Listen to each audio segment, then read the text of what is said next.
እግዚአብሔር የተባረከ ይሁን። አንድ ጊዜ ለአምላካችን ለጌታችን እልልታ፣ ጭብጨባ፣ ክብር፣ ምስጋና እናቀርባለን። ሃሌሉያ። ሁላችሁም እንደምታስታውሱት ይሄ የጥቅምት ወር ታላቅ መዳን በሚል ሐሳብ በክርስቶስ ኢየሱስ ስላገኘነው መዳን መጽሐፍ ቅዱሳዊ እውነትን እየተነጋገርን ያለንበት ጉባኤ ነው። የእሁድ የአምልኮ ጉባኤያችን የጥቅምት ወር ማለት ነው። ይሄንንም ሐሳብ ከዕብራውያን ምዕራፍ 2 ከቁጥር 1 እስከ 4 ባለው ተንደርድረን ላለፉት 2-3 ሳምንታት በዚህ ሐሳብ ዙሪያ በእግዚአብሔር ቃል ተነጋግረናል። ሁላችሁም እንደምታውቁት በቤተ ክርስቲያናችን በተለይ በእሁድ መደበኛ ጉባኤያችን የእግዚአብሔርን ቃል አቅርቦት የምንሰጥባቸው አቅጣጫዎች አግባቦችም አሉ። በአንዳንዱ ወር ትንቢታዊ ድምጾችን ከእግዚአብሔር መንፈስ እናመጣለን። በአንዳንድ ወራት ደግሞ ካሉት ወቅታዊ ሁኔታዎች አንፃር መጽሐፍ ቅዱሳዊ እይታ ቅዱሳን እንዲኖረን ማለት ነው። በሕይወታችን በዘመናችን ዙሪያ ስለሚከሰቱ መንፈሳዊም ይሁን መንፈሳዊ የማይመስሉ ነገሮች መጽሐፍ ቅዱሳዊ አብርሆት እይታ እንዲኖረን በእግዚአብሔር ቃል ስለነዚያ ነገሮች እንነጋገራለን። ሌላኛው ደግሞ ሕይወታችን በክርስቶስ እውነት ላይ እንዲጸና መጽሐፍ ቅዱሳዊ አስተምህሮችን እንነጋገራለን። ይሄኛው ወር አስተምህሮ በተለይ ስለ መዳን፣ ስለ ነገረ መዳን በክርስቶስ ኢየሱስ ያገኘነው መዳን ምን እንደሆነ በዚህ ቃል እውነት ውስጥ እየተነጋገርን ነው። ባይዘወይ ስለ መዳን ሲወራና ሊወራ ሲሞከር በጣም መሰረታዊ ነገር እንደሆነም እናውቃለን። ነገር ግን ብዙ ጊዜ በብዙ ቅዱሳን ሕይወት የምንገነዘበው ከዚህ የክርስቶስ ኢየሱስ ሥራ ከሆነው ማዳን ይዘት በተለያየ አቅጣጫ ለመረዳት የተነሳ ብዙ መደነጋገሮች እንዳሉ እንገነዘባለን። 10ም 5ም 15ም ዓመት በጌታ ቤት በክርስቶስ ሕይወት እያለን ነገር ግን ስለተቀበልኑ መዳን ታላቅነት ብዙ ያልተረዳንባቸው ነገሮች ስላሉ በየጊዜው የሚመጡ ነፋሳት ሲያፍገመግሙን ስለሚታይ በአንዳንድ መሰረታዊ በሚመስሉና በሚባሉ ጉዳዮችም አስተምህሮአዊ ጭብጥ መያዝ አለብን። እግዚአብሔር ይመስገን። ዕብራውያን መጽሐፍም የተጻፈበት አውድ ይሄው ነው። መጽሐፉን ስትመረምሩ እንዲህ ይላል። ስለዚህ አላቸው በዚያ ዘመን ተበትነው ስለነበሩት የአይሁድ እምነት ተከታይ የነበሩ አሁን ግን በክርስቶስ ኢየሱስ ያመኑ ክርስቲያኖችን ከነበረባቸው ብዙ አይነት ድምፅ አንጻር ሲመክራቸው እንዲህ አለ። ስለዚህ ከሰማነው ነገር ምናልባት እንዳንወሰድ ለእርሱ አብልጠን ልንጠነቀቅ ያስፈልገናል አለ። ምክንያቱም ከሰሙት ነገር ከእርሱም ካለው ጉዳይ ዙሪያ በጣም መጠንቀቅ የሚያስፈልጋቸው ነገሮች በዙሪያቸው እንዳሉ ስላስተዋለ እንዲህ አላቸው። ስለዚህ ከሰማነው ነገር ምናልባት እንዳንወሰድ ለእርሱ አብልጠን ልንጠነቀቅ ያስፈልገናል። በመላእክት የተነገረው ቃል ጽኑ ከሆነ መተላለፍም አለመታዘዝም ሁሉ የጽድቅ ብድራትን ከተቀበለ እኛስ አላቸው። አሁን ጉዳዩ መሳትም ያለበት ጥንቃቄም የሚያስፈልገው ጉዳይ ዋናው ጉዳይ ምን እንደሆነ ሲያሳያቸው እንዲህ ያለውን ታላቅ መዳን ቸል ብንላለን። ስለዚህ በዚያ ዘመን በእነዚህ አማኞች ዙሪያ ይናፈስ የነበረው አደናጋሪ ነገር ስለተቀበሉት መዳን ጉዳይ ነበር። ስለዚህ የመዳኑን ታላቅነት በዝርዝር እያስቀመጠ ያው እንደምታውቁት ዕብራውያን መጽሐፍ ሐሳቡ ሁሉ ይሄ ነው። የክርስቶስን ክህነት ብልጫ፣ የክርስቶስን ንግስና ብልጫ፣ የክርስቶስን ኪዳን ብልጫ፣ የክርስቶስን ብልጫ ከነበሩት የአይሁድ አስተምህሮችም ካሉትም ዓለማዊ አስተሳሰቦች እየተጻረረ ሲያስተምር ነው የምናነበው ዕብራውያን መጽሐፍ በሙሉ። እግዚአብሔር ይመስገን። እኛም በዚሁ አግባብ ይሄ የተቀበልነው መጽሐፍ ታላቅ መዳን ስለሚለው ነገር እያወራን ነው። ክብር ለኢየሱስ ይሁን። አሜን። ባለፉት ሳምንታት ይሄን መዳን ጸሐፊው ታላቅ መዳን ብሎታል። ነገር ግን የዚህ መዳን ታላቅነት ምኑ ላይ ነው? ምክንያቱም ብዙ መዳኖች፣ ብዙ ማዳኞች ባሉበት ዓለምና ዘመን ስንመላለስ የዚህ በክርስቶስ የተሰራውና የተገኘው ማዳን ታላቅ ነው ይለናል። የዚህ መዳን ግን ታላቅነት ምኑ ላይ ነው? የቱ ጋ ነው የዚህ መዳን ታላቅነት? አንደኛ ባለፉት 15 ቀን አይ ቲንክ አካባቢ ስንነጋገር የማዳኑ ታላቅነት ወይም የዚህ መዳን ታላቅነት ያለው አዳኙ ላይ ነው ብለናል። ክብር ለኢየሱስ ይሁን። አሜን። አሁን ይሄን መዳን የሰራው መልአክ አይደለም። ይሄን የሰራው ጻድቃን ቅዱሳን አይደሉም። ይሄን የሰራው ታላላቅ ሰዎች አይደሉም፣ ጠቢባን አይደሉም፣ ፈላስፎች አይደሉም። ይሄን መዳን የሰራው ራሱ እግዚአብሔር የእግዚአብሔር ልጅ መሆኑ ታላቅ ያደርገዋል ብለን ብዙ ነገር በዝርዝር ተመልክተናል። እግዚአብሔር የተመሰገነ ይሁን። አሜን። በሁለተኛ ደረጃ ያየኑ የዚህ መዳን ታላቅነት የቱጋ ነው? ይሄን መዳን ታላቅ ያደረገው ነገር ምንድነው ያሉ ደግሞ ሁለተኛው ነገር መንገዱ ላይ ነው። ይሄ መዳን የተሰራበት መንገድ የመስቀሉ መንገድ the mystery of the cross የመስቀሉ መንገድ በጣም ማዳኑን እና አዳዳኑን ታላቅ ያደርገዋል ብለን ስለ መስቀሉ ምስጢርም በእግዚአብሔር ቃል አይተናል። ክብር ለኢየሱስ ይሁን። በዚህ የመስቀል ምስጢር ውስጥ ባለፉት ዘመናት ኢቭን በእግዚአብሔር ባለፈው ኪዳን እንኳን እየገደሉ ነበር ማዳን የነበረው። በጎች ይገደላሉ፣ ወይፈኖች ይገደላሉ። አሁን ግን የእግዚአብሔር ማዳን በክርስቶስ መስቀል ሥራ ሲቀነባበር እየሞቱ ማዳን ሆነ። ክብር ለኢየሱስ ይሁን። ራሱን አሳልፎ ሰጥቶ ሞቶ ሕዝቡን ከኃጢአት እንዳዳነ የእግዚአብሔር ቃል ይነግረናል። የመስቀሉ ምስጢር በመስቀል መዳናችን፣ በመስቀሉ ቃል በመስቀሉ ሥራ መዳናችን ይሄን ታላቅ መዳን ታላቅ ያደርገዋል ብለናል። ዛሬ በእግዚአብሔር ቃል ይሄን መዳን ደግሞ ታላቅ የሚያደርገው ሌላው ነገር ይዘቱና ውጤቱ ነው። ሃሌሉያ። ይሄን ማዳን ታላቅ የሚያደርገው ሌላው ገጽታ ይዘቱና ውጤቱ ነው። በዚህ ማዳን ውስጥ ያለው ይዘት ምንድነው? በዚህ ማዳን የተሰራው ውጤት ምንድነው? ይሄ ታላቅ ያደርገዋል። በአጭር ቃል ይሄ ማዳን ከምን አዳነን፣ ለምን አዳነን የሚለውን ጥያቄ እንደ እግዚአብሔር ቃል ስንፈታ የመዳኑ ታላቅነት ይገባናል። ከምን አዳነን? ከምን አዳነን? በአንዳንድ የህይወቶቻችን የህይወት ጉዞ ገጽታዎቻችን አንዳንድ መዳኖችን ከተለያየ አቅጣጫና ከተለያየ አካል እናገኛለን። እከሌኮ ከዚህ ነገር አዳነኝ የምንላቸው ሰዎች አሉ። ከዕዳ አዳነኝ፣ ከአደጋ አዳነኝ፣ ከዚህ አዳነኝ የምንላቸው ማዳኖች አሉ። በዚያም ዘመን የሚባሉ ብዙ በፍልስፍናውም በሃይማኖቱም ዓለም መዳን ተሰርቶላቸዋል፣ መዳን አላቸው የሚባሉባቸው የዳኑባቸውም አቅጣጫና ይዘት የሚነገርላቸው ብዙ ነገሮች አሉ። ይሄኛው ማዳን ግን ማዳኑን ታላቅ ያደረገበት በጣም በጣም ልዩ ይዘት ልዩ ውጤት ያለው ነገር አለ። ብዙ ጊዜ ቅዱሳንም የምንዘነጋው በውጭ ያለንም የማናስተውለው ነገር አለ። ወደዚህ ሐሳብ እመለሳለሁ። ነገር ግን አንድ ጥያቄ አንስቼ ልጀምር። ሃሌሉያ። ዛሬ በህይወታችን በዙሪያችን በዘመናችን በምድራችን የምናየው የሰው ልጆች አበሳ መሰረታዊ ምንጩና ምክንያቱ ምንድነው? ዛሬ የምናየው በህይወታችን የምናየው በውጭ የምናየው በዙሪያችን የምናየው በዘመናችን የምናየው በታሪክም የምናያቸው ደግሞም ወደፊት ማየታችን የማይቀረው ክርስቶስ ኢየሱስ በክብር መጥቶ ነገርን እስኪዘጋ አዲስ ሰማይና አዲስ ምድር እስኪፈጥር ድረስ የምናያቸው የሰው ልጆች አበሳ መሰረታዊ ምንጭና ምክንያት ምንድነው? ዛሬ ሰዎች የሚሰቃዩባቸው ብዙ ነገሮች አሉ፣ ብዙ ጉዳዮች አሉ እና አንዳንድ ጊዜ የአበሳችን የሰው ልጆችን የአበሳ ምንጭ ከዋናው ፈቀቅ አድርገን በአንዳንድ ነገሮች እናሳብባለን፣ እናልመካኛለን። አንዳንድ ጊዜ የሰው ልጆች የአበሳ መሰረታዊ ምንጭና ምክንያት ሰይጣን ነው እንላለን። ወይ ደግሞ ክፉ ሰዎች ናቸው፣ ክፉ የዚህ ዓለም ስርዓቶች ሊሆኑ ይችላሉ።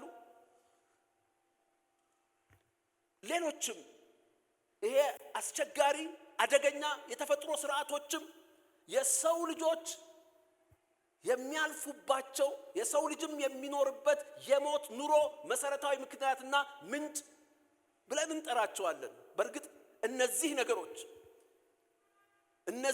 ከሰይጣን ጀምሮ አሁን የዘረዘርኳቸው ነገሮች የሰው ልጆች አበሳ መሰረታዊ ምንጭና ምክንያት ናቸው ወይ? እኔ እንደሚገባኝ መጽሐፍ ቅዱስም እንደሚናገረው እነዚህ ነገሮች ጠመንጃዎች እንጂ ጥይቶቹ አይደሉም። አንዳንዴ ጥይቱን ትተን ጠመንጃውን ነው የምንከሰው።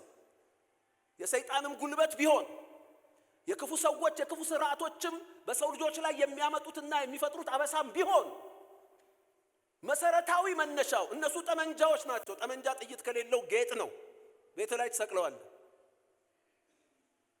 ጥይት ካለበት ግን ጠመንጃው አጥፊ ነው፣ ገዳይ ነው። አንዳንዴ ጥይቱን ትተን ጠመንጃውን ነው የምንከሰው። ምንድነው ጥይቱ?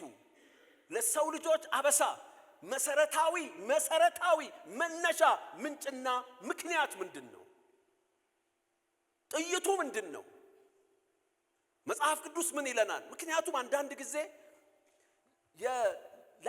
ላለው የሰው ልጆች የአበሳ መፍትሄ የምንፈልገው ምክንያቱ መሰረታዊ ምንጩና ምክንያቱ ይሄ ነው ብለን ባሰብነው አቅጣጫ ነው አይደለም።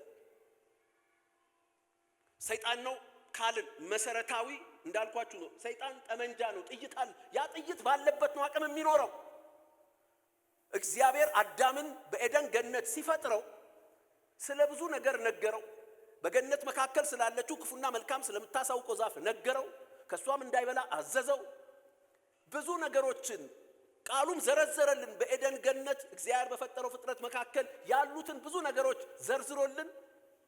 ነገር ግን መቼም እግዚአብሔር ለአዳም እንግዲህ የወደቀ ሰይጣን አለና በተለያየ ነገሮች ውስጥ ገብቶ ሊፈትንህ ይመጣልና ከዚህ ሰይጣን ተጠንቀቅም አላለውም።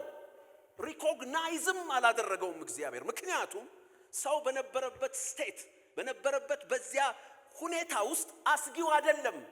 አስቀድሞም እግዚአብሔር ስልጣን ሰጥቶታል። በምድር ላይ የሚሄዱትን ሁሉ እንዲገዛ እንዲረግጥ። ሃሌሉያ! መረዳት ተሰጥቶታል፣ ስልጣን ተሰጥቶታል። ስለዚህ it was not God's concern ሜንሽንም አላረገው። ጥይቱን ስለሚያውቅ እግዚአብሔር ጠመንጃ ነው እሱ። ያቺ ጥይት ካለች ግን እንዲበረታባቸው ያውቃል። ክፉ ሰዎችን ይሄ ነው የኔ የአበሳ ምክንያቴ ይሄ ክፉ ሰው ነው እንላለን። ክፉ ሰው ላይ ወይ አንዳንድ የመንግስት ስርዓቶች ወይ ዓለም ስርዓቶች ወይ የንግድ ስርዓቶች whatever እንልና እነሱን ከመታን የሰው ልጆች የምድር የአበሳ ይቆማል፣ ይፈታል እንላለን። ወይም ሌሎች ነገሮች። እነዚህ ሁሉ ጠመንጃዎች ናቸው። ጥይቱ ዋናው መሰረታዊ ምክንያቱና ምንጩ ልንገራችሁ፣ ታውቁታላችሁ። ምን አዲስ ነገር አለ የምነግራችሁ?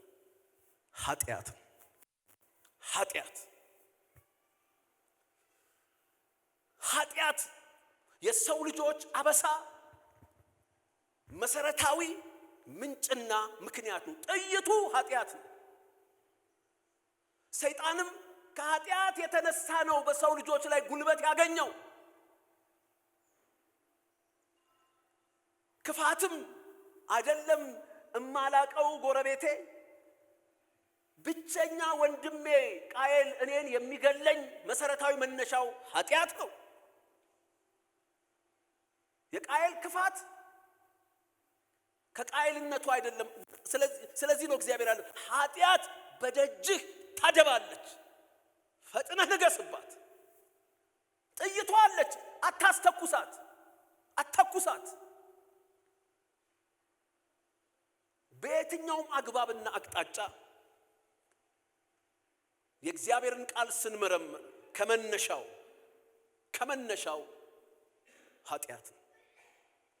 ኃጢአት ምንድን ነው? ኃጢአት ዘፍጥረት ምዕራፍ 3 ቁጥር 11 ላይ በግብሩ ተገልጦ ስንመለከተው አዳምና ሔዋን ወደቁበት የኃጢአት ጅማሬና መነሻ የምንለውን ክስተት ስንመለከት እንዲህ ይለናል።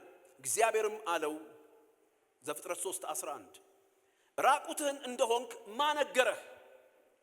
ከእርሱ እንዳትበላ ካዘዝኩህ ዛፍ እንዳትበላ ካዘዝኩህ። እስቲ አንድ ላይ ከኔ ጋር እንላለን። እንዳትበላ ካዘዝኩህ። እንደገና እንዳትበላ ካዘዝኩህ። እንዳትበላ ካዘዝኩህ ዛፍ በውኑ በላህን?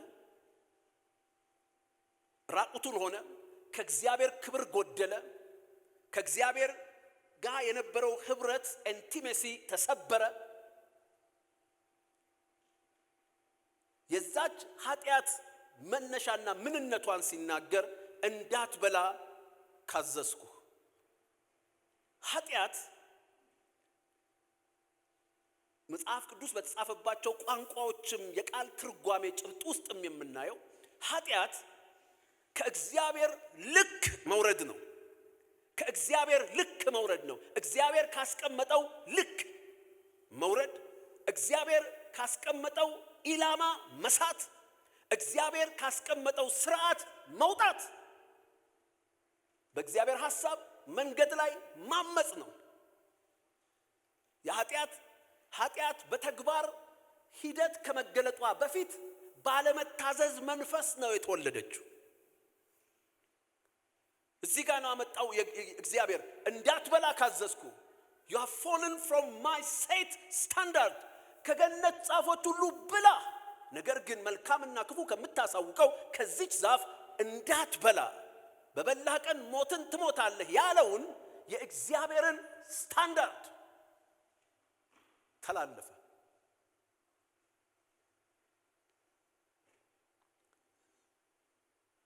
ሮሜ ምዕራፍ 5 ቁጥር 12 ይሄንን ቃል በአዲስ ኪዳን ፓውዛ አብርተን ስንመለከተው ምን አለ? ስለዚህ አለ በአዳም አለመታዘዝ፣ ስለዚህ ምክንያት ኃጢአት በአንድ ሰው ወደ ዓለም ገባ። ሰይጣን ወደ ዓለም ገባ ይላል። ኃጢአት ነው የገባው። ሰይጣንማ ነበረ። ከኃጢአት በስቲያ ብንሆን ኖሮ እየረገጥነው እንድንኖር መጽሐፍ ቅዱስ ስልጣኑን እንደሰጠን ዘፍጥረት 1:26 እስከ 28 ይናገራል። ስለዚህ ምክንያት ኃጢአት በአንድ ሰው ወደ ዓለም ገባ፣ በኃጢአትም ሞት፣ እንደዚህም ሁሉ ኃጢአትን ስላደረጉ ሞት ለሰው ሁሉ ደረሰ ይላል። ስለዚህም ምክንያት ስላለመታዘዝ ምክንያት ኃጢአት በአንድ ሰው ወደ ዓለም ገባ። ከዚያ ያምሰን ጀመረ ማለት ነው። ህይወታችንን፣ አካሄዳችንን ይሄ በአዳም የመጀመሪያ አለመታዘዝ የገባው ኃጢአት ጀመረ። ቤተሰብ ጋር ገባና ወንድምና ወንድምን ማባላት ጀመረ። ያቺ ባለመታዘዝ የተወለደችው የኃጢአት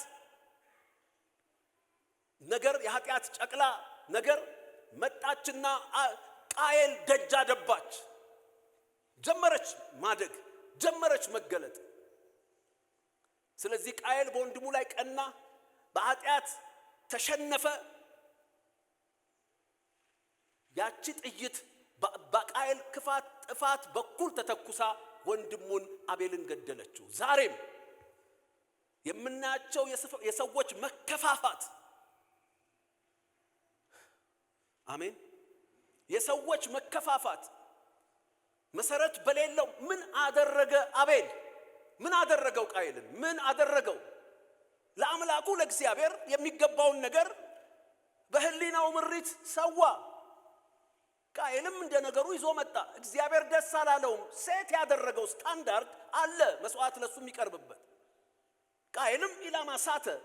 ኃጢአት ያደባችበት ኃጢአት አሸነፈችው። በኋላ ከዚያ ከእግዚአብሔር ጋር እኮ መነጋገር ይችላል። ምንድነው እግዚአብሔር ወይ ለምንድነው ወደኔ ያልተመለከትከው? የመስዋዕቴ ችግር ምንድነው ቢለው እኮ እግዚአብሔር ይነግረዋል። አቤል በሌለበት ለቃየል መስዋዕት ተቀባይነት ማጣት ምንም ምክንያት በሌለበት አቤልን ገደለው ተነስቶ። ዛሬም በሰዎች መካከል የምናየው መከፋፋት፣ መጠላላት እኔ በድርድር በንግግር አምናለሁ። ዶክተር ንጉሱም አለ ዋናው ሰራተኛ በዚህ ጉዳይ። ነገር ግን የሰዎች የእርስ በርስ ንግግር ዘላቂና ስር ነቀል ውጤት የሚኖረው ያ የኃጢአት ዘርና መንፈስ የተመታለት ነው። አለበለዛ ላለመገዳደል እንስማማ ይሆናል እንጂ አብሮ ለመኖር አንስማማም። በፍቅር ለመኖር ላንስማማ እንችላለን። በዚህም በዚያም ይቺ ዘር እስካለች ድረስ ጥፋት ይቀጥላል። ከቤተ ክርስቲያን የወንጌል ተልእኮ ባሻገር ያሉ አካላት በዚህ ደረጃ በሰዎች መካከል ያለውን መከፋፋት ሊዳኙ ሊያክሙ ይችላሉ። እኔና እናንተ ግን ታላቅ መዳን የሚባል አለ። ክብር ለኢየሱስ ይሁን።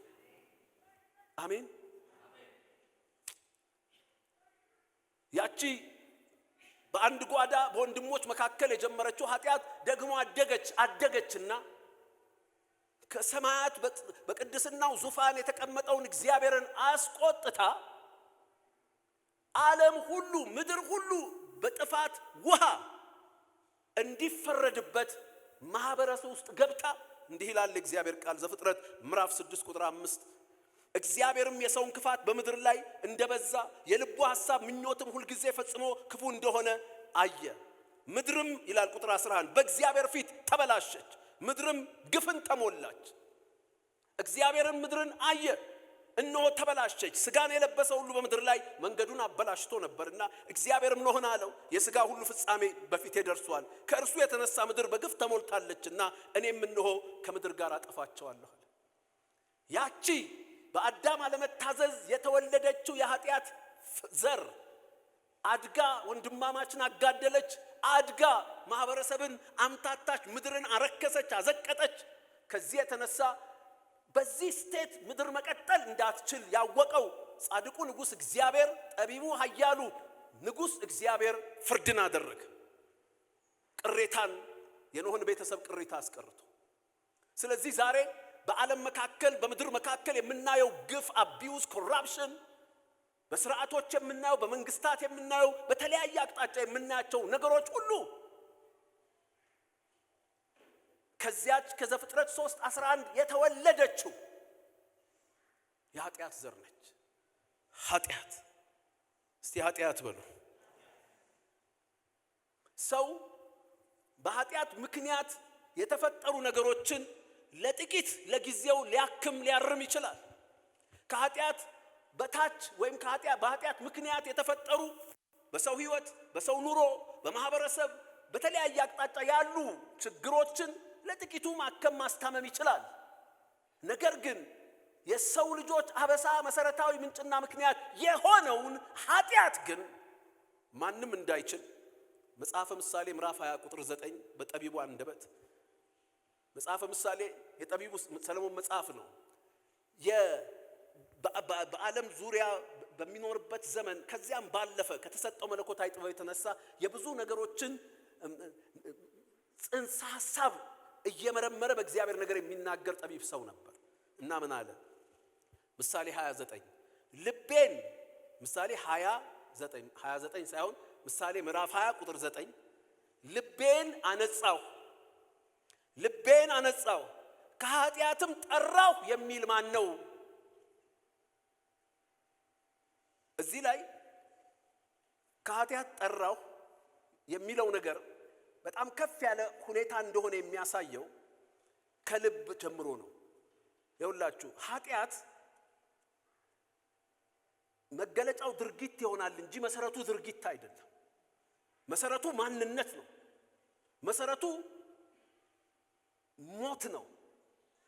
መሰረቱ እግዚአብሔርን ባለመታዘዝ የመጣው የመንፈስ የውስጥ ሞት ነው። ታላቁ ወንጌል ሰባኪ ራይነርድ ቦንኬ ሲናገር ምን አለ? ኢየሱስ ክርስቶስ የመጣው መጥፎ ሰዎችን ጥሩ ሰዎች ለማድረግ አይደለም። የመጣው ሙታንን ሕያው ለማድረግ ነው። He didn't come to make bad people good. He came to make dead people alive. ከተግባር ዝንፈት በላይ ነው የኃጢአት ጉልበት። ከተግባር ዝንፈት በላይ ነው። ኃጢአት የልብ በሽታ ነው። ኃጢአት የውስጠት ቁስል ነው። ኃጢአት የማንነት ቀውስ ነው። የክፉ ድርጊት መነሻው ክፉ ማንነት ነው። ስለዚህ ነው መዝሙረኛው ልቤን አነጻው። ከልቤ ጀመረ። ልቤ እንደገና አዲስ ሆኖ ነጽቶ በእኛ ቋንቋ ዳግም ተወልዶ አዲስ ፍጥረት ሆኖ ልቤ ነጽቶ ልቤ ሌላ ሰው ሆኖ ኃጢአትን አጠራሁ የሚል ማን ነው? ከልብ ጀምሮ ኃጢአትን አጠራሁ የሚል ማን ነው? ማንም የለም።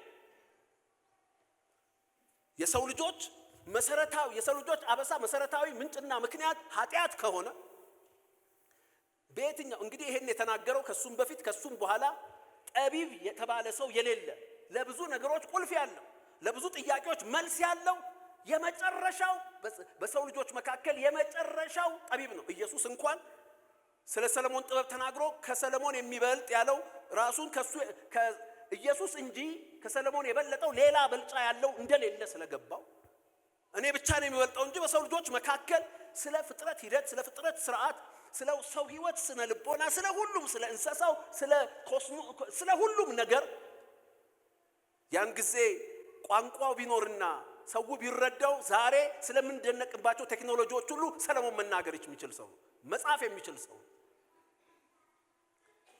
ነገር ግን እንዲህ አለ፣ ልቤን አነጻው ከኃጢአትም ጠራሁ የሚል ማን ነው?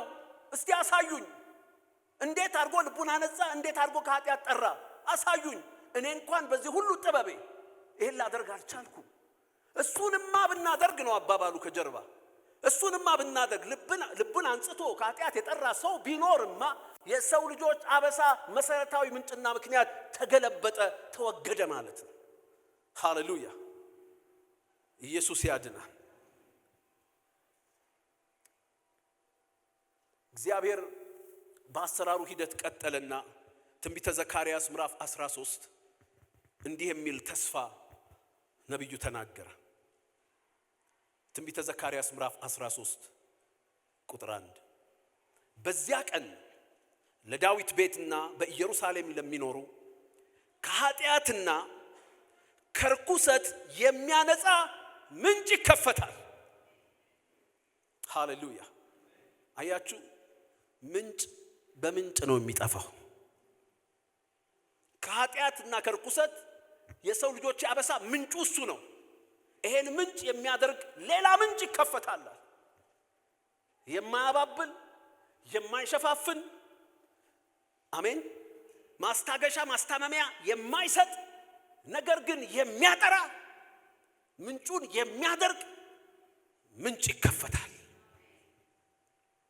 ይሄ ጉዳይ ይሄ የኃጢአት የርኩሰት ጉዳይ ዲል ከተደረገ አለ በምንጩ መልስ ከተሰጠው ቁጥር 2 ላይ በዚያ ቀን ይላል ጌታ እግዚአብሔር የጣዖታትን ስም ከምድር አጠፋለሁ፣ ከዚያ በኋላ አይታሰቡም። ደግሞ ሐሰተኞች ነቢያትና እርኩስ መንፈስን ከምድር ላይ አስወግዳለሁ። በቃ ምድር ላይ ጫና የፈጠሩ ነገሮች የሚወገዱት ምንጩ ሲዘጋ ነው። ዛሬ እነዚህ ነገሮች ይወገዱ፣ እነዚያ ነገሮች ይወገዱ እንላለን። ለነዚህ ነገሮች ግብአት የሚሰጣቸው ምንጩ ግን ይሄ ነው አለ። ከኃጢአትና ከርኩሰት የሚያነጻ ምንጭ ይከፈታል። ያንን ምንጭ የሚያጠፋ የሚመታ ነገር ይከፈታል። ከዚያ በኋላ በዚያም ቀን ይላል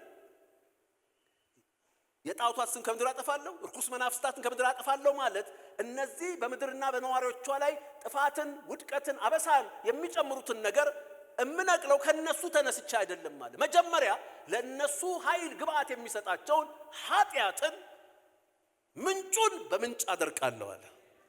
ኢየሱስ ያድናል። እስቲ አሜን በሉ በደም። ይኸውላችሁ እኔ ይገባኛል በዚህ ዘመን የወንጌል ጭብጥ መልእክት ወዴት እንዳዘነበለ አውቃለሁ። ነገር ግን ወንጌልን ሰማን ብለን እንኳን ባልነው መዳንን አገኘን እንኳን ባልነው የዚህ መዳን ታላቅ ይዘትና ውጤት ነገር ስላልገባን በብዙ ነገሮች ውስጥ እንመላለሳለን። ወደ ዋናው ተመልሰን በዚህ ሐሳብ ላይ ከእግዚአብሔር እውነትን መንፈስን ከተቀበልን ግን ዘመናችን የተባረከ ይሆናል። አሜን ሃሌሉያ። ያ ምንጭ ማን ነው? አንደኛ ጢሞቴዎስ ምዕራፍ 1 ቁጥር 15 ኃጢአተኞችን ሊያድን አንደኛ ጢሞቴዎስ 1:15 ኃጢአተኞችን ሊያድን ክርስቶስ ኢየሱስ ወደ ዓለም መጣ የሚለው ቃል ኃጢአተኞችን ሊያድን ክርስቶስ ወደ ዓለም መጣ የሚለው ቃል የታመነና ሁሉ እንዲቀበሉት የተገባ ነው። ከኃጢአተኞችም ዋና እኔ ነኝ አለ። ሃሌሉያ። ኃጢአተኞችን ሊያድን የጌታ የኢየሱስ ክርስቶስ አንዳንድ ጊዜ ኢየሱስ ክርስቶስ ወደ ዓለም የገባበትን ይሄን ታላቅ መዳን የሰራበትን ምክንያት ስናስቀምጥ ብዙ ጉዳዮች እናነሳለን። የመጣው ግን የሁሉ አበሳችን ምንጭና ምክንያት የሆነውን ኃጢአትን ሊያስወግድ ኃጢአተኞችን ሊያጸድቅ ነው። ክብር ለኢየሱስ። ማቴዎስ ወንጌል ምዕራፍ 1 ቁጥር 21 ጌታ ኢየሱስ ክርስቶስ በሥጋ በተወለደ ጊዜ መልአኩ የተናገረው አዋጅ ይሄ ነው። ልጅም ትወልዳለች፣ እርሱ ሕዝቡን ከኃጢአታቸው ያድናቸዋልና ስሙን ኢየሱስ ትለዋለህ። ከኃጢአት ምንጭ የሚወጡትን ክፉ ወንዞች እንዲደርቁ ምንጩን እመታዋለሁ። ሕዝቡን ከኃጢአታቸው ያድናቸዋልና this is the ultimate purpose። ዋናው የክርስቶስ የማዳኑ ጭብጥና ውጤት ይሄ ነው። ሃሌሉያ። ዮሐንስ ወንጌል ምዕራፍ 1 ቁጥር 29 ላይ መጥምቁ ዮሐንስ እያጠመቀ በሚያገለግልበት ሰዓት ጌታ ኢየሱስ ክርስቶስ ሲመጣ በመጀመሪያና በዋናኛነት ያወጀውም ነገር ይሄን ነው።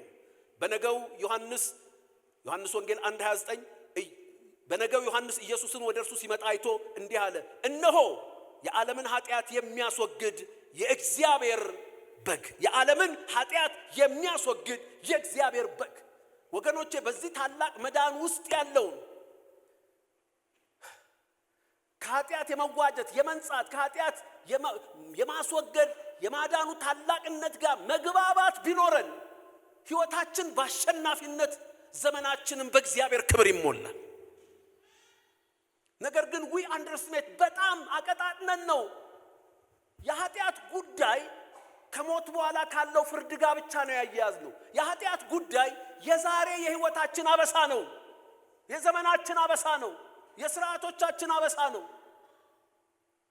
ተረጋግተን የምንቀመጠው ኃጢአት ያው ጉዳዩ አሁን ጌታን ተቀብያለሁ፣ ከኃጢአት ነፃ ወጥቻለሁ፣ ስለዚህ መጨረሻ ቀን ፍርድ አልቀርብም። ልክ ነው፣ አትቀርብም። ከኃጢአት ደሞዝ ከኃጢአት ፍርድ ድነሃል። ነገር ግን የኃጢአት ጉዳይ ከሞት ባለው ቅጣት በኋላ ባለው ቅጣት ብቻ አይደለም። ዛሬም በውጭም በውስጥም በደጅም በቤትም ያለው አበሳችን መሰረታዊ ምንጩ በታላቁ ማዳን የተሰራውን የክርስቶስን ከኃጢአት የማንጻት የማዳን በኃጢአት ላይ አሸናፊ የማድረግ እውነት በቅጡ ስላልተግባባን ነው። ዛሬ በጌታ በኢየሱስ ስም አይኖቻችን ይበሩልናል። ሃሌሉያ አሜን። ሐዋርያው ዮሐንስ በአንደኛ ዮሐንስ ምዕራፍ 3 ቁጥር 5 ላይ እንዲህ አለ፣ እርሱም ኃጢአትን ሊያስወግድ እንደተገለጠ ታውቃላችሁ። ኃጢአትን ሊያስወግድ እንደተገለጠ ታውቃላችሁ።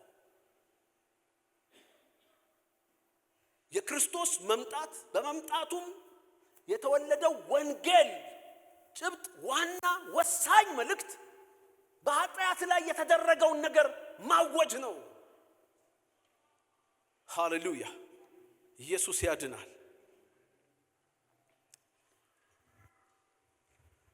ያኔም ገና በዛ ኪዳን የነበሩ ነገር ግን በትንቢት አይን የእግዚአብሔር ማዳን ከፍ ብሎ የሚታያቸው ሰዎች እንዲህ ዘመሩ። መዝሙረ ዳዊት 130 እንዲህ አለ። ከቁጥር 6 ጀምሮ መዝሙረ ዳዊት 130 ከማለዳው ሰዓት ጀምሮ እስከ ሌሊት ነፍሴ በእግዚአብሔር ታመነች። በቃ ከማለዳ እስከ ሌሊት ታመነች በእግዚአብሔር። ከእግዚአብሔር ዘንድ ምሕረት በእርሱም ዘንድ ብዙ ማዳን ነውና። እስቲ ብዙ ማዳን በሉ እንደገና። ወይም ቋንቋው የሚለው ብዙ ማዳን የሚለው የብዛት በመጠን ብቻ አይደለም። ብዙ ማዳን የሚለው ታላቅ መዳን፣ የከበረ ማዳን፣ ኃያል ማዳን ነውና በሱ ዘንድ አለና ያ ብዙ ማዳን ያለው ታላቅ ማዳን ያለው ምን እንደሆነ ሲናገር ምን እንዳለ መሰላችሁ? ብዙ ማዳን ነውና እስራኤል በእግዚአብሔር ይታመን። ያ ብዙ ማዳን ያልከው ማዳን ምንድነው? ዳዊት ከፍልስጤማውያን መዳን ነው፣ ከአማሊቃውያን መዳን ነው፣ ከግብፃውያን መዳን ነው፣ ከረሃብ መዳን ነው፣ ከዚህና ከዚያ መዳን ነው። ከምንድነው? ይሄንን ብዙ ማዳን እግዚአብሔር ያለው ማዳን ታላቅ ያለው እግዚአብሔር ማዳን ምንድነው? እርሱም እስራኤልን ሁሉ ከኃጢአቱ ያድነዋል። አሜን በሉ እስቲ በደም። እስራኤል እኮ በዚያ ዘመን እንኳን በእግዚአብሔር የኪዳን አሰራር በእግዚአብሔር ፊት ጥሩ በሆነ ጊዜ ከኃጢአት ባሻገር በሆነ ጊዜ እኮ ጠላት አይነካውም ነበር። ነገር ግን በኃጢአት ሲርመጠመጥ ነው እኮ እግዚአብሔር ማሳልፎ የሚሰጠው። ነገስታትም የሚበረቱበት፣ ፍጥረትም እምቢ የምትለው ሰማይ ናስ የሚሆንበት፣ ምድር ብረት የምትሆንበት በኃጢአቱ። ስለዚህ አለ ዳዊት ሲያየው ታላቅ ብዙ ማዳን አለ፣ ታላቅ ማዳን አለ። ምናልባት ይሄን እያየ ይመስለኛል ማን ነው ልብን እያነጻ ኃጢአትን የሚያጠራ?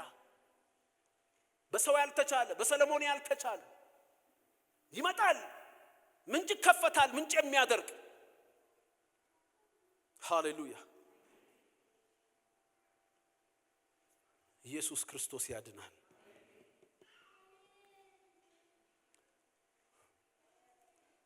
ሮሜ 4:7 ላይ አሁንም ዳዊትን አጣቅሶ ነው ጳውሎስ የሚጽፈው። ግን ጳውሎስ በክርስቶስ ኢየሱስ እግዚአብሔር ያደረገለትን ብዙ ነገሮች እያወቀ እየተረዳ ዳዊትን አጣቅሶ ይሄንን ነገር አወጀ። ምን አለ? አመጻቸው የተሰረየላቸው ኃጢአታቸውም የተከደነላቸው ብፁዓን ናቸው። ጌታ ኃጢአቱን የማይቆጥርበት ሰው ብፁዕ ነው። ከኃጢአት ጋር ባለ ጉዳይ መፍትሄ ያገኘ ሰው እሱ ነው the ultimate state of blessedness። ከፍ ያለው የመባረክ ደረጃ ከኃጢአት ጋር ያለው ጉዳዩ የተፈታለት ሰው ነው።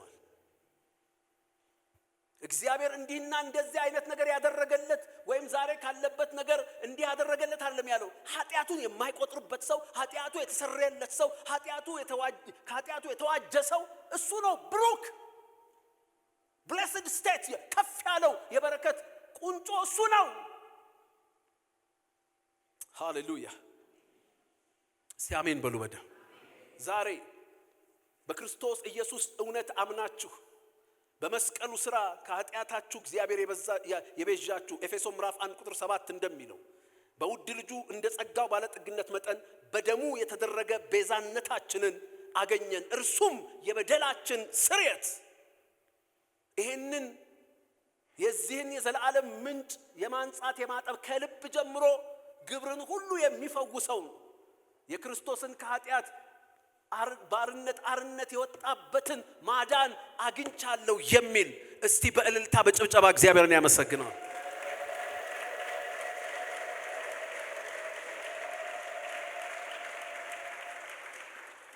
ሃሌሉያ ሃሌሉያ!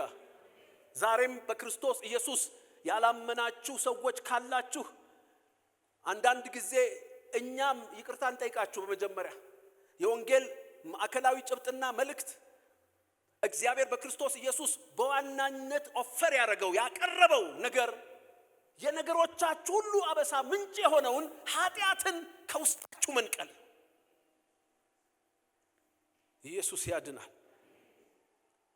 ከኃጢአት ሕግ በላይ በክርስቶስ ኢየሱስ የሕይወት መንፈስ ሕግ ሞልቶ ከኃጢአት ሕግ በላይ ማድረግ በብልቶቻችሁ ከሚሰራው የኃጢአት ሕግ የማትወደውን እንድታደርግ የምትወደውን እንዳታደርግ በውስጥህ እንደተቀበልከው የእግዚአብሔር ቃል ሥርዓት እንዳትኖር የሚያደርገውን በብልቶች የሚሰራውን የኃጢአት ሕግ የምታሸንፍበት የሕይወት መንፈስ ሕግ የሰጠበት ማዳን ነው ኦፈሩ፣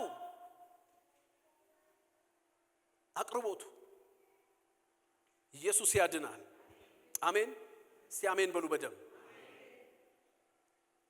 ከኃጢአት ማንነት፣ ከኃጢአት ስልጣን፣ ከኃጢአት ኃይል፣ ከኃጢአት መዘዝ፣ ከኃጢአት ደሞዝ በክርስቶስ ኢየሱስ እግዚአብሔር በዚህ ታላቅ ማዳን አድኖናል።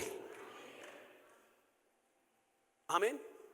ሮሜ ምዕራፍ 6:22 እና 23 ሲናገር አሁን ግን ከኃጢአት አርነት ወጥታችሁ ለእግዚአብሔር ተገዝታችሁ ልትቀደሱ ፍሬ አላችሁ፣ መጨረሻውም የዘላለም ሕይወት ነው። የኃጢአት ደሞዝ ሞት ነውና። አሜን። ከኃጢአት አርነት ወጥታችሁ የኃጢአት ነገራችን በክርስቶስ የመስቀል ሥራ የደሙ ኃይል መመታቱ ከሕጉ ነፃ ያወጣናል፣ ከመዘዙ ይጠብቀናል፣ ከፍርዱ ይታደገናል፣ ከስልጣንና ከኃይሉ በላይ ያደርገናል። የኃጢአትን ጥይት የሚጠቀሙ ምንም ነገሮች በእኛ ላይ እንዳይበረቱ ያደርጋቸዋል። በአንቺ ላይ የተሰራ መሳሪያ አይከናወንም የተባለው እኮ የኃጢአት ጥይት ሲመክን ነው። ስትሰራ ብትኖር መሳሪያ በክርስቶስ ኢየሱስ ካገኘሁት የኃጢአት ነፃነት የተነሳ ጥይት የለህምና አታገኘኝም። ኧረ አሜን በሉ ሲበደም። ኢየሱስ ያድናል። ክብር ለኢየሱስ ይሁን። በጣም እኮ ይከብዳል። ከኃጢአት በመዳን ጭብጥ ዙሪያ ቅዱሳንን ማነቃቃት በጣም ይከብዳል። አሁን ግን ሚሊዮነር ያደርጋቸዋል ብል ኖሮ ቦታው ይበቃል። የጉስቁልናችንም ስር ያለው ኃጢአት ላይ ነው። ሳብጀክት ስለሆንን በኃጢአት ሕግ ራስን መግዛት ስላልቻልን የእግዚአብሔርን በረከት እንኳን ማብዛትም መጠቀም አልቻልንም። አይደለም ሌላው ጉዳይ ሲያዘንብልን ቢኖር ከጉስቁልና እንወጣም። ከኃጢአት የወጣ ግን በእግዚአብሔር መንፈስ እየተገዛ እግዚአብሔር ወዳየለት ከፍታ ይደርሳል። የጉዳይ ወንጌል አረግነው። ወንጌሉ የኃጢአት ጉዳይ ነው። ጉዳዩ the main thing እሱ ደግሞ ነው ድላችን ወገኖች። በሱ ደስ ልንሰኝ በማዳንህ ደስ ይለኛል ስንል ዋናው ጭብጥ ይሄ መሆን አለበት። ከምን አዳነን? በማዳንህ ደስ ይለኛል ሲበሉ በማዳንህ ደስ ይለኛል። በማዳንህ ደስ ይለኛል። በማዳንህ ደስ ይለኛል። በማዳንህ ደስ ይለኛል። ከምን አዳነን? ከኃጢአት መዳን ምንድነው ብርቁ እንዴ? እሱ ነው ብርቁ። እሱ ላይ ጉልበት ካለን፣ በሱ ላይ ጉልበት ካለን የእግዚአብሔር አቅም ይገለጣል። ክብር ለኢየሱስ ይሁን። አሜን። እኔ አልተሰማኝም።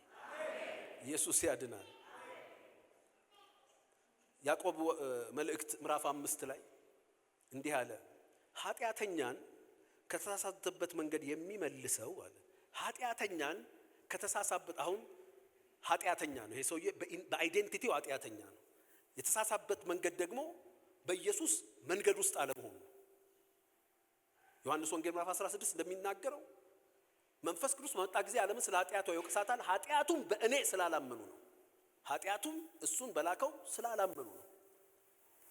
እኔ መንገድም እውነትም ሕይወትም ነኝ። ያለህበት መንገድ የማያድን መንገድ ነው ብለህ ስትነግረው ማለት ነው። ያለህበት መንገድ ወደ እግዚአብሔር አያደርስም ብለህ ስትነግረው ኃጢአተኛውን ከተሳሳበት መንገድ የሚመልሰው ነፍሱን ከሞት እንዲያድን ይላል። ኃጢአተኛውን ከተሳሳተበት መንገድ ከማያደርሰው፣ ሰማይ ከማያደርሰው፣ የዘላለም ሕይወት ከማያደርሰው፣ እግዚአብሔር ጋር ከማያደርሰው መንገድ የሚመልሰው የዛን ሰው ነፍስ ከሱስ አይደለም ያዳነው፣ ከበሽታ ወይም ከደዌ አይደለም ያዳነው፣ ከሞት ነው ያዳነው፣ ከዘላለም ሞት ጭምር። ለዚህ ነው እኮ በተሳሳተ መንገድ ላሉ ወንጌልን መናገር እንደው የሚጠቅም ሃይማኖት ውስጥ የሚረባ ሃይማኖት ውስጥ ማስገባት እኮ አይደለም። ከሞት ጋር ነው ትንቅንቁ። ከስጋ ሞት እስከ ዘላለም ሞት ካለው የሞት መንፈስ የሞት ኃይል ጋር በኃጢአት ጉልበት ካገኘው የሞት መንፈስ ጋር ያለ ትንቅንቅ መሆኑ እኮ ነው። ነገ ሄዳችሁ ኃጢአተኛውን ከተሳሳተበት መንገድ ስትመልሰው ይሄ አያደርስህም ኢየሱስ እግዚአብሔር ጋር፣ ይሄ መንገድ አያደርስህም ሰማያት መንግስተ ሰማያት አያደርስህም፣ ይሄ መንገድ አያደርስህም ወደ እግዚአብሔር ስትለው ከሞት ነው ያዳንከው።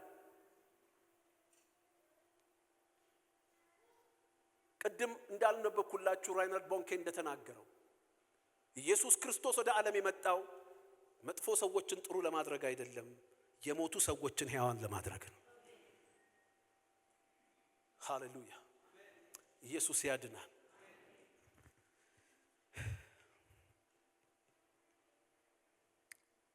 አሜን። ሁለተኛ ጴጥሮስ ምዕራፍ 1 ቁጥር 9 እነዚህ ነገሮች የሌሉት አለ እውር ነውና በቅርብም ያለውን ብቻ ያያል። ምንድነው በቅርብ ያለውን የሚያየው? ምቾትንም ይሆናል ችግሩን ያያል። ከእግዚአብሔር ጋር ያለው መስተጋብር በቅርብ ከሚያው ነገር ጋር ያሰላል። እግዚአብሔርን የሚያመሰግንበት ምክንያት እቺ የቅርቧ የዛሬዋ የምድራዋ ሁኔታዋ ይሆናል። እግዚአብሔርም ጋር የሚዋቀስበት ምክንያት ዛሬ ቅርቡ የጎደለውን፣ ቅርቡ ያጣውን፣ ቅርቡ የሚያስጨንቀውን ብቻ ይሆናል። እውርነት ነው እሱ አለ። እነዚህ ነገሮች የሌሉት እውር ነውና በቅርብ ያለውን ብቻ አክቹአሊ እውር ብሎ ያያል ማለቱ ራሱ አማርኛው ያደናግራል። ግን አለማየት ብቻ አይደለም እውርነት፣ መታየት የሚገባውን አለማየትም ነው እንጂ በቅርብ ነው ያለውን የሚያው። ሞቅ ብሎን ስናመሰግንም የቅርቧን በረከት የዛሬዋን የእግዚአብሔርን በጎነት ነው። ከእግዚአብሔር ጋር ስንሟገት ስንከራከርም ዛሬ የጎደለችንን ዛሬ ያስጨነቀችንን ነገር ይዘን ነው ከእግዚአብሔር ጋር ለመስተጋብራችንም ሸፈፍ የሚለው። ይህን ሰው ሲነግረው ምን አለው? የሌሉት እውር ነውና በቅርብ ያለውን ብቻ የቀደመውንም፣ እስቲ የቀደመውንም በሉ፣ ኃጢአቱን መንጻት ረስቷል። የቀደመውን በቀራንዮ መስቀል የተሰራልህን በማመንም የተገናኘኸውን የኃጢአትህን መንጻት ዘወትር ማስታወስ የመንፈስ ሐሴትህ ምንጭ ነው። በጠላት ፊት የመቆምህ ብርታት ነው። በሕይወት የመራመድህ አቅም ነው። በቅርቡ ሁኔታ ከረሳኸው ግን ይኸው እንደሆንና በዚያ ከኃጢአት በሰጠን መቤዠት ስልጣን ላይ ብንቆም የነ ጳውሎስ ጉልበት ይሄ ነው። በከሳሾቻቸው መካከል በጠላቶቻቸው መካከል ክርስቶስን የተናገሩ በሕይወታቸው ላይ ያለውን ዓላማ ማስፈጸም የደረሱት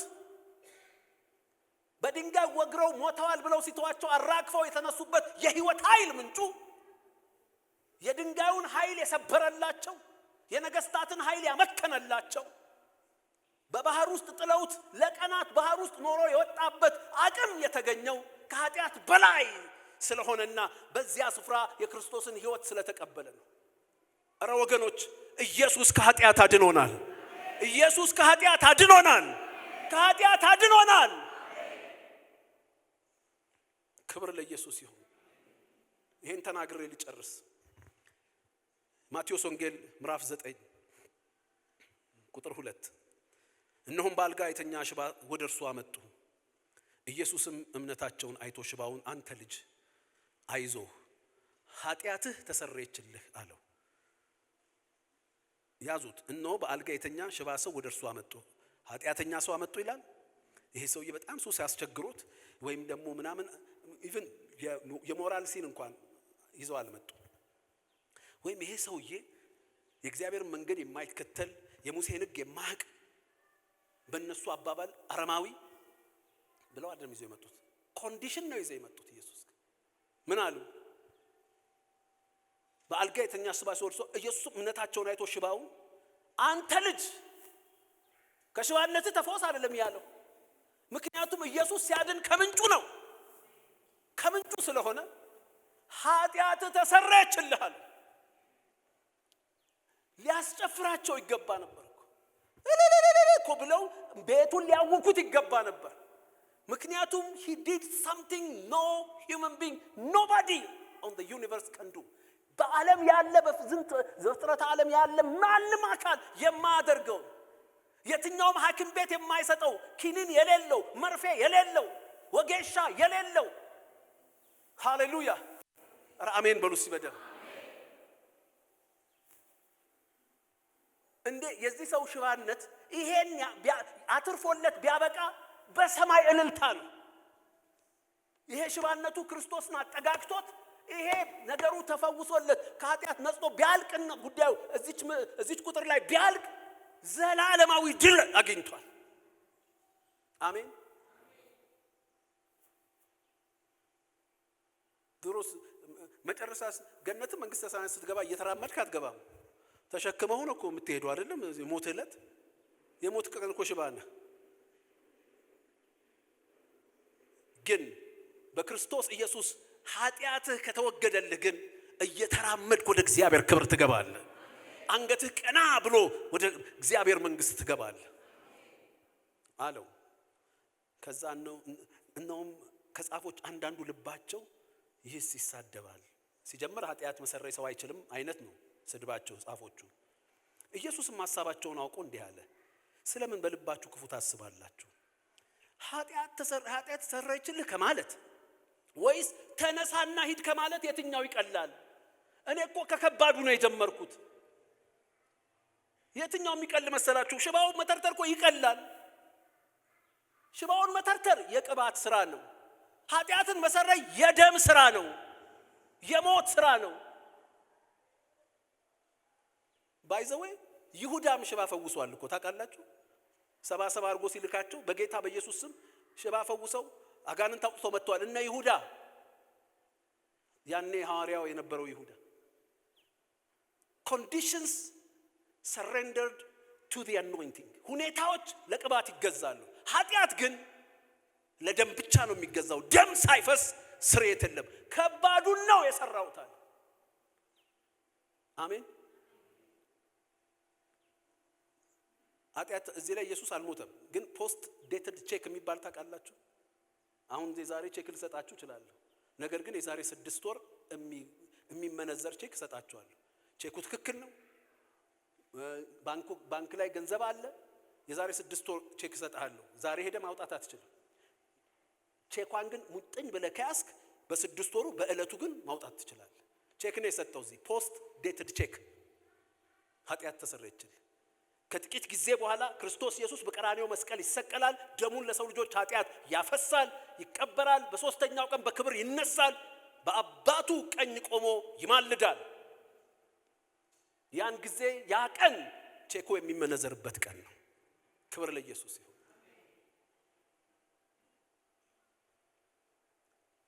ማናቸው ይቀላል? ነገር ግን በምድር ላይ ኃጢአት ያስተሰርይ ዘንድ የሰው ልጅ ስልጣን እንዳለው እንድታውቁ በዚህ ጊዜ ሽባውን ተነሳና አልጋህን ተሸክመህ ወደ ቤት ሄድ አለው። ተነስቶም ወደ ቤቱ ሄደ። ሕዝቡም አይተው ተደነቁ። ተመልከቱ፣ ለሰውም እንዲህ ያለ ስልጣን የሰጠ እግዚአብሔርን አከበሩ። ያስተሳሰብ ለውጡን ታያላችሁ እዚህ ላይ። ሕዝቡም አይተው ተደነቁ። የታየው ነገር ምንድን ነው? ኃጢአቱ ሲሰረይ ይታይ ነበር። የሚታይ ነገር አለ? እናንተ ኃጢአታችሁ ሲሰረይ የታየባችሁ ነገር አለ? የሆነ ወደ ግራጫ የተለወጣችሁት ወደ ፈካ ያላችሁት ነገር አለ? የለም። አይተው የተደነቁት ሻው ሲፈታ ነው። እግዚአብሔርን ያመሰገኑት ግን ለሰው እንዲህ ያለ ስልጣን የሰጠ ማለት ምንድነው? ስልጣን ያለው ኢየሱስ ነገር ግን በምድር ላይ ኃጢአትን ያስተሰርይ ዘንድ ለሰው ልጅ ስልጣን ያመሰገኑት በምኑ ነው? ኃጢአትን በማስተሰረይ ስልጣኑ ኢፌክቱን ስላዩት ያደነቁት ሽባ መፈወስ። አሁን ግን ነገር ተገላብጦብናል። ሃሌሉያ። ስልጣኑን የቱ ጋር እንዳደረግነው ሁላችንም እናውቃለን። የክርስቶስ የጌታን ኃይልና ስልጣን ብለን ስናስብ የት አድራሻ እንዳለ እናውቀዋለን። እግዚአብሔር የሚመሰገንበት የኢየሱስ ክርስቶስ ብቸኛ እሱ ብቻ ያለው ስልጣን ደሙን ስላፈሰሰ የኃጢአታችን ስርየት ነው። አሜን። ከዛ በኋላ ሁሉም ይከተላል። ከባዱ ተሰርቶልናል። ጎናችሁ ላሉ ሰው ከባዱ ተሰርቶልሃል ብሎ ከባዱ ተሰርቶልሃል። በእግሮቻችን እንቆማለን። ሁላችንም በጸጥታ መንፈስ እንሆናለን። ዛሬ ጌታ አይኖቻችንን ይክፈት። እኛ ቅዱሳን እዚህ ያለን ቅዱሳን እስቲ አግዙኝ መስበክና ጎናችሁ ላለ ሰው እባክህ የቅርቡን አትይበለው። የቀደመውን የኃጢአትን መሰረይ ተመልከትና አመስግነው በሉት። የቅርቡም ይለወጣል፣ የቅርቡም ይስተካከላል፣ የቅርቡም መልክ ይይዛል።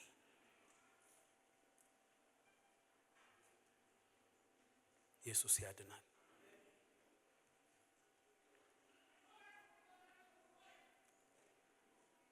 ሃሌሉያ። እጆች ከፍ ይበሉ በጌታ ፊት።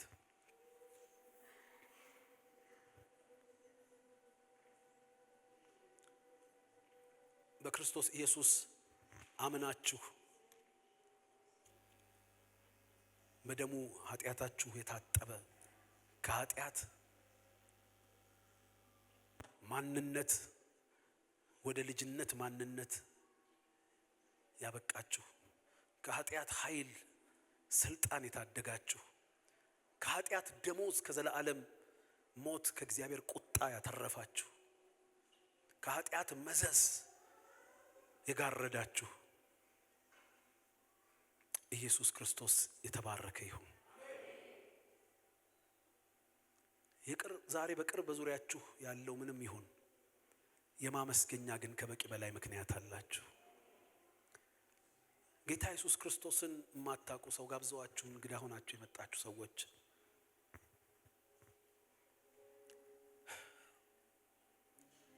ከባዱ ነገር ተሰርቷል። ዛሬ የተቸገራችሁባቸው ጉዳዮች ይኖራሉ። ለጌታ ቀላል ነው። ጌታ ይፈውሳል። ጌታ ነፃ ያወጣል። ጌታ ይባርካል። ጌታ ሰው ያደርጋል። ከሽባነት ያወጣል፣ ያነሳል። ጌታ ግን ከባዱ ነገር ተሰርቷል ነው ወንጌላችን። እሱን ስትይዙ ሌላው ይከተላል።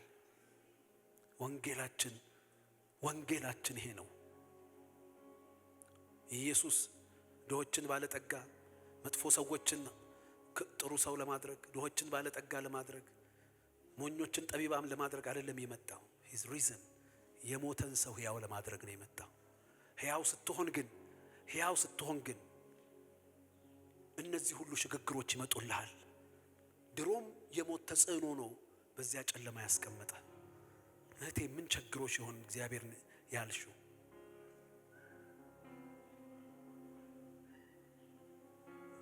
የአበሳሽ መሰረት በክርስቶስ ደም ያልታጠበ ኃጢአትሽ ነው። ኢየሱስ ክርስቶስን እውነተኛው መንገድ ያለማወቅህ ነገር ነው የሁሉ ነገርህ ምንጭ።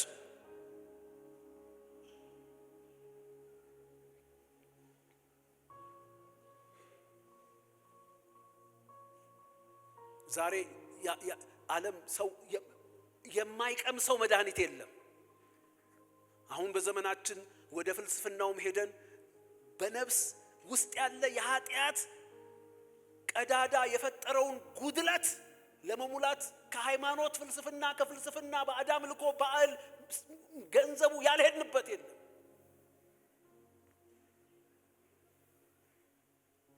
ልቡን ያነጻ ከኃጢአትም የጠራ እርሱ ማን ነው ንገሩኝ እንዳለ ሰለሞን ንገሩኝ። በክርስቶስ ኢየሱስ ደም ብቻ የኃጢአት ስርየት ይሆናል። እጆች ከፍ ይበሉ።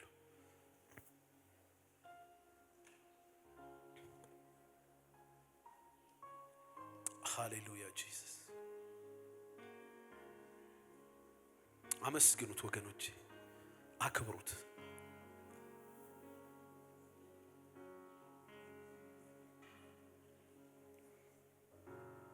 ዮሐንስ ወንጌል ምዕራፍ 6 ከ8 እስከ 9 እርሱም መጥቶ ስለ ኃጢአት ዓለምን ይወቅሳል፣ ስለ ኃጢአት በእኔ ስለማያምኑ ነው። አይኔ መጥፎ ነገር አላደረገም አይደለም። የኃጢአቱ ልክ ኃጢአት ከእግዚአብሔር ስታንዳርድ መውረድ ነው። ከእግዚአብሔር ልኬት መውረድ ነው። እግዚአብሔር አሁን ያስቀመጠው ከሱ የመታረቅ ወደ እርሱ የመድረስ ኢየሱስ ክርስቶስ ነው። በሱ ማመን፣ በመስቀሉ ስራ ማመን። አይኔ ድሮም እኮ መጥፎ ሰው አይደለሁም፣ እሱ አይደለም ጉዳዩ። ታምናለህ ኢየሱስን፣ በእውነተኛው መንገድ ትሄዳለህ። ጥያቄው እሱ ነው። ያን ጊዜ ለውጥ ይመጣል። እነዚህ ሁሉ ጥያቄዎች በማዳኑ ኃይል ይለወጣሉ። እጆች ከፍ ይበሉ። ታላቅ መዳን፣ የመዳኑ ታላቅነት ያለው ካዳነን ነገር ነው። ያዳነን ከኃጢአት ነው።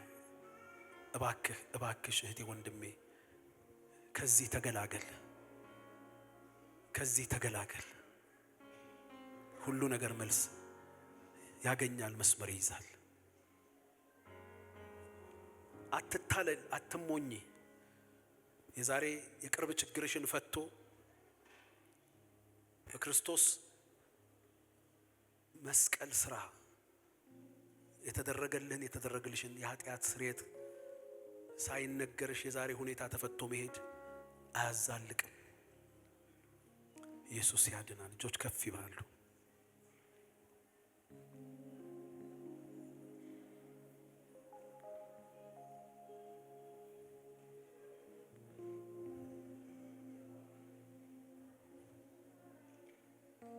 ሃሌሉያ።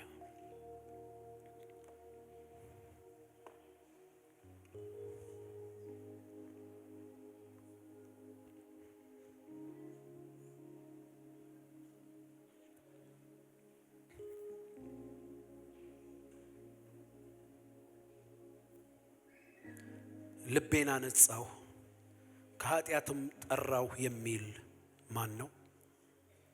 አለ ኢየሱስ። አለ ቀራንዮ መስቀል ደም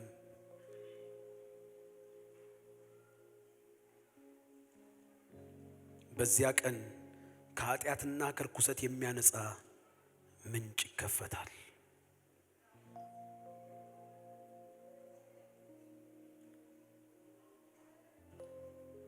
ከማለዳው ሰዓት ጀምሮ እስከ ሌሊት ነፍሴ በእግዚአብሔር ታመነች።